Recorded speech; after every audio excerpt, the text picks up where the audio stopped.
welcome to Hauf Cut and Underinformed. Today we've got another podcast for you. We're physically in the Piper, but the podcast that we filmed was actually in, is it the Washback Bar? I can't remember. The Washback Bar in Springbank with the export manager, David, forget his name, I want to say Brown. I can't remember. Anyway, lovely guy, very knowledgeable, showed us a lot. Very down to earth as well. Probably got the best job I've ever heard. Springbank Distillery's export manager for Springbank. Gave us a beautiful behind the scenes but tasting. also he's travelling the world selling probably one of the world's best whiskies. Anyway, it's a great conversation. We do appreciate him taking the time to sit down and show us around, but also to sit and listen to us talk shite for half an hour. Thank you. Aye, enjoy the podcast. Still reading that, are you going to join the podcast? I'm just looking smart.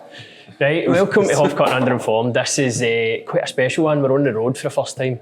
We have David Wood. Wood, not Woods, like the famous Rangers goalie that he just said. Yeah. So it shows his allegiances. We're actually in Springbank, the Washback Bar. We've been meaning to come a wee road trip to learn more about whiskey, but like see a distillery that just produces the way it should originally be produced. Proper distillery. Aye, I've been amazed at the technology you've got here with the rocks and a stone and Top notch. a blackboard as a computer. It's fantastic. Chalk writing on a blackboard, eh? Well, anyway, thank you. Can you tell us what is it you do for? Yeah, Springbank? so I'm the export sales executive for Springbank. So I work for the sales team. So I travel the world selling Springbank whiskey. Sounds like one of the best jobs in the world, doesn't It certainly is. Yeah. So this is just so that people are aware. It's 11 o'clock in the morning. Yes. We've also had 2 whiskies. Yeah. I And some forgot- new make. So we had new make and 1 whiskey. So yes, it was a fantastic start to the day. We left the house this morning at 5:30. I left. Yeah. So I'm going to be in bed for about 12:30. So I was just wondering. We had a great tour. You've showed us about Springbank. It's been fantastic, and I had a few questions, not even just about Springbank, just about Campbeltown in general. Like you mentioned to us earlier, you grew up in Campbeltown, and your family had a whiskey bar. Yes, they had a whiskey bar. So that was probably my first introduction into whiskey. So I think they bought the bar when I was 17. So they opened the bar and I was 18. So that was my first introduction. When was your first whiskey? Oh, that was way before I was 18. It seems to be a Glaswegian thing. Usually our first introduction to bevy is a Buckfast or a Mad Dog. So it's something mad. I was kind of lucky. My dad was a whiskey drinker, so whiskey was his thing. And was Springbank as prominent back then as what it is for us? It was, yeah. I think obviously it would be actually. Yeah, so stupid question. Sorry. I think. Well, I mean, out with the distillery, I think there was always Springbank whiskey in the bars. There was a shop called Eaglesom's where you could go and buy Springbank whiskey, Cadenhead's whiskey as well, and you could go and buy it all the time. There wasn't the big queues that there are now. And you know what? I seen that this morning. We came in just before 9:30, and I think there was a queue. Yeah, but I don't know if that was for a tour, because like our camera guy Daniel, who's here, is a massive whiskey fan, has been for years, and he was telling us about his cage bottles, but all his cage bottles have other people's names on them, and I was even hearing the term cage bottles, and I was like, this is fucking bigger than, and it's. Well, we've not been to the cage yet, so we're not been to the shop, so I can show you. I actually told Daniel, I was like, we're going to be doing a tour at 10 o'clock, so if they release them all at 10 o'clock, you're fucked to get them all. So. So the good thing about the cage, though, it's 8 bottles, so it's 2 bottles from each expression. So you've got a Springbank, a Long Row, a Hazelburn, and some Kilkerran in there as well. And once the cage is emptied, we'll refill it. So if there's is that an exclusive, or is it just a once a day thing, or is it a... No, we'll refill it as many times a day that it's emptied. And do you... Well, sorry for asking this, but do you find problem people coming back? Or it's 1 bottle per person per week. The girls in the shop are great. You know, they'll spot who's who, and they've got a good memory. I think the only issue we've ever had was there was a 6'6" Danish guy who had bright red hair, and he tried to come in 6 hours after buying a bottle, and they were disguise like, on? yeah, with a disguise Wearing on. glasses with a moustache? Yeah, he had a hat on and sunglasses, and That's good, guy. yeah, big red beard. It's funny how we all the talk of like digital ID coming into Britain and stuff like that. You guys are still using the old school, just hiring two lasses with a good memory. That's it. So, that's brilliant. So you grew up in Campbeltown. It was your first job in whiskey, obviously. Well, it was my first job. My first job in Campbelltown was I worked in a bakery, so I was a baker for a while. Well, there was a point during that tour you did mention bread, so that's it. And then after that, did a few other things, and then worked behind a bar. So I've always kind of had alcohol of some kind in my blood. Yeah. So yeah, like the way into Campbeltown, I was feeling like very excited. Daniel more so, because he was buzzing, and like when we went to go to cameras there, he was like, I cannot believe we're here. This is so cool, and we do appreciate the tour's been amazing. Like we've filmed quite a lot of stuff, and we'll share it. How have you started working with Springbank? Yeah, so I moved away and I was working in beer for a while. So I think I did about 7-8 years in beer, and then saw the job opportunity to come back to Campbeltown and work at the distillery. So what I used to do was I used to look after this bar. Here? Yeah. Nice. So I looked after this bar and the Cadenheads bar, which is down in Balgham Street. So it's the tasting room. So we've got the Washback Bar and the tasting room bar. Is that both Springbank? Well, it's J&A Mitchell. J&A Mitchell, right? Okay. Yeah, so we're played together.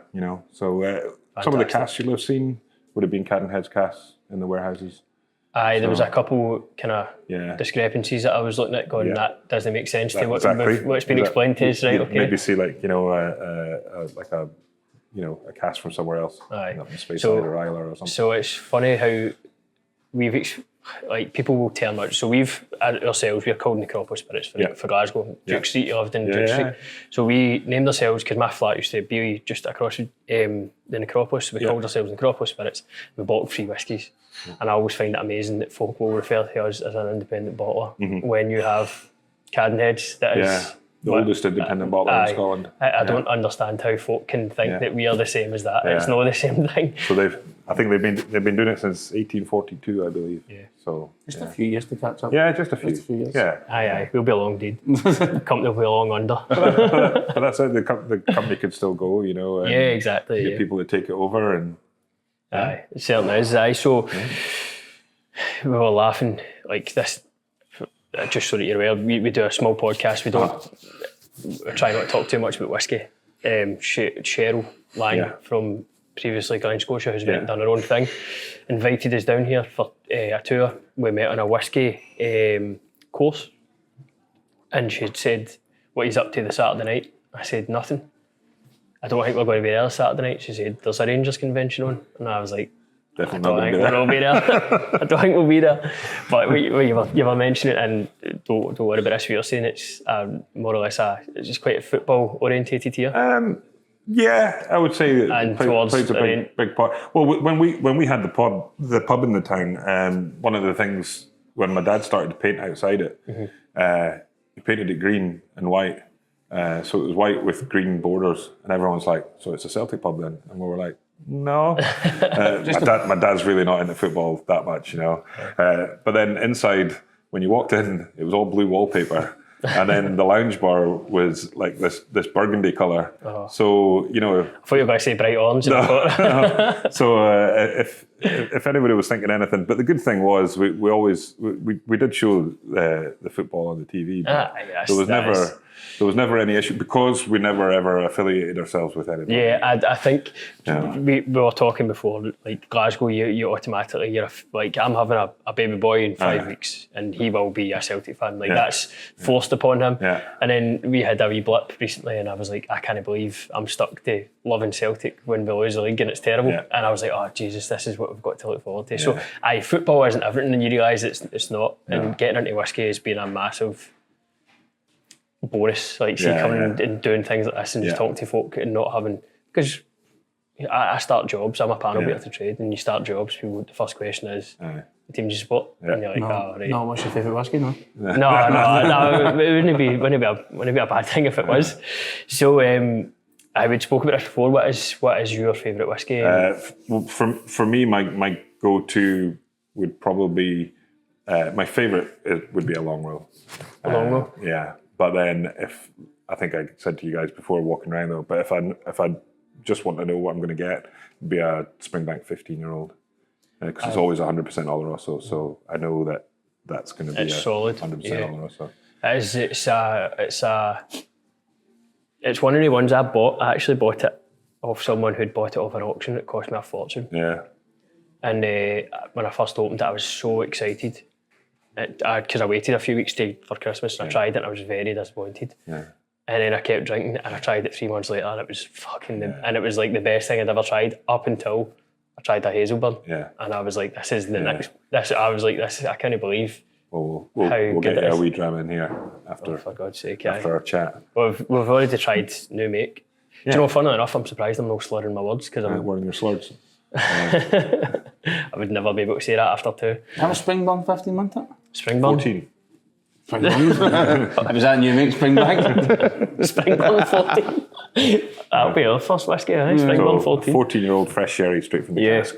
Yeah. Beautiful. So that's your that's your favourite whiskey from Springbank. What would be outside of Campbeltown? What would be your Outside of yeah. I mean, I'm quite greedy. I'd take any whiskey, to be honest. Aye. I'd do like a Benromach or a Dalmore or something like that. Dalmore? Yeah. That's quite not controversial. Well, kinda. Like some people don't like Dalmore because the colour of whiskey and it's always kind of roughly. I think it's just something I always drank because there's a lot of places you go where they don't have an extensive whiskey collection. So something I would have that's easy to pick off the shelf, easy to pick out of a book. You know what you're going to get. You know. So just to move on swiftly on from Dalmore because you're Springbank, but we were walking around. You were telling us there was a school on. Yes, whiskey school. Whiskey school. Yeah. And there's 6 of them. Yeah, 6 of them each. So each what week. is it they do? So they come here to work. So they actually pay us to come here to work. So it's the best business model in the world. We need to start doing something like that. Yeah. They'll come on the Sunday night and stay here for 5 days, 5 nights, and then Friday is their last day, and they do an exam at the end of the week. And then a wee Washback Bar drama, I would imagine. They get their dinner, they get their wee lunch. So basically, you come here, you get your accommodations paid for, so you all stay in the same accommodation. So we have a guest house that puts everyone up. We run it. You get your breakfast, lunch, and dinner made there as well, and you work in every part of the distillery. So all from maltings all the way down to the bottling at the end, and then you get to blend your own bottle, and then you do the exam, and then that's you. That's fantastic. We tried very briefly to, the Malton floor, wasn't it? Yeah. We tried very briefly to do that, and I'd done about 6 feet, and I was concerned. So. Best of luck to them doing that, especially paying to do it. Yeah, no, exactly. And I mean, the good thing is you get young people that are on it, and you get older people that are on it. There's always a mix. There's very rare that they know each other. So you'll get little groups, maybe 2s, people paired up, and then by the end of the week they're all pals and they're all still speaking to each other. Funny enough, because that's what I find about whiskey. We done a whiskey course that I told you about. Try to just kind of learn a wee bit more.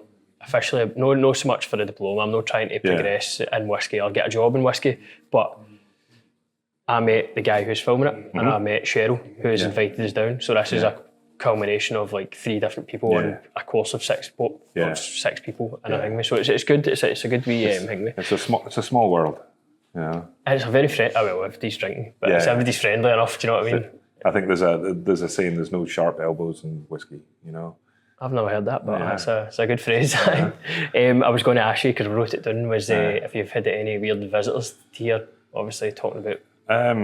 There's always occasions that we get some weird people turn up. We've got a cask of 2001 Springbank. Right. So it was the last time we sold casks was 2001.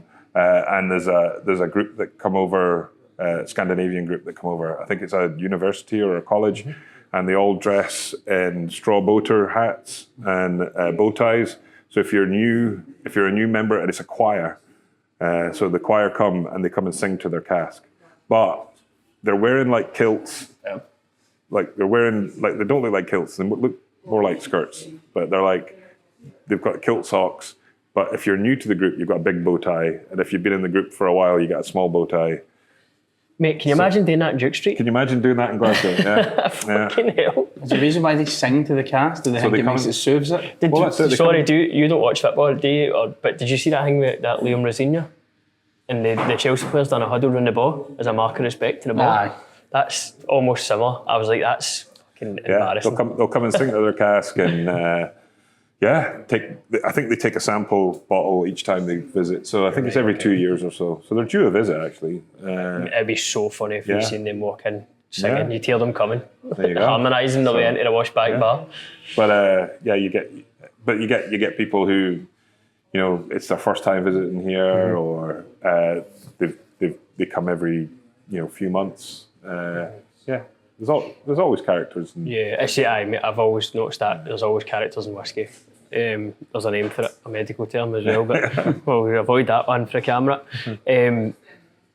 What I was going to say was, I've wrote goals for the future with you, but like you seem as if you've done a lot of travelling. You're back. You've got a new baby, 2 years old. Yeah, 2 years old. Yeah.